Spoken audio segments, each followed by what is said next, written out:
இல்லக்கா என்னால வாழ்றதே வேஸ்ட்க்கா. பாஸ் ஆபீஸ்ல பர்மிஷன் போட்டு வந்திருக்கேன் பாஸ். குதிப்பாங்க. அவன் குதிக்க மாட்டான். இந்த என் கார் பந்தயம். அவர் குதிப்பாரு. இருந்தாங்க 2 போனி வச்சுக்கோங்க. நக்கல்யா அவனுக்கு. டேய் ஒருத்த உயிருக்கு போராடிட்டு இருக்கா, இப்படியே வந்து பந்தயம் வச்சு விளையாடிட்டு இருப்பீங்க. டேய் சாவும்போது நிம்மதியா சாவுடுவியா?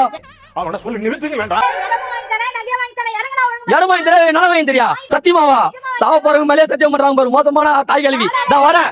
வர எதுக்கு சாவுன எதுக்கு சூசைட் பண்ண தெரியல. எங்க வீட்ல திட்டே இருக்காங்க. ஒன்று லைக் இல்லனே. சென்சியான ஒரு ப்ராஜெக்ட் போட்டுருக்கான். சரி. 10 ஸ்கொயர் ஃபீட் ஃப்ரீயா தரான், 10 கோல்ட் கானும் ஃப்ரீயா தரான். போய் வாங்கிக்கறியா? நீ வாங்கிட்டு சொல்ற. லேண்ட்ல என்ன ரேட் இருக்குது? 2 லட்சம் ரூபாய் கையில அட்வான்ஸ் இல்லையா உங்ககிட்ட? 2 லட்சம் ரூபாய் பேங்க்ல இருக்குது. 10 ஸ்கொயர் ஃபீட் 2780 ரூபாய் தான். மகேந்திரவல் சிட்டிக்கு பக்கத்துல, ரயில்வே ஸ்டேஷனுக்கு பக்கத்துல, பஸ் ஸ்டாண்ட் ஜிஎஸ்டில இருந்து ரொம்ப பக்கத்துல, ஸ்கூல் காலேஜ்லாம் ரொம்ப நிறைய இருக்கு. அப்ப எதுமே இருக்கு.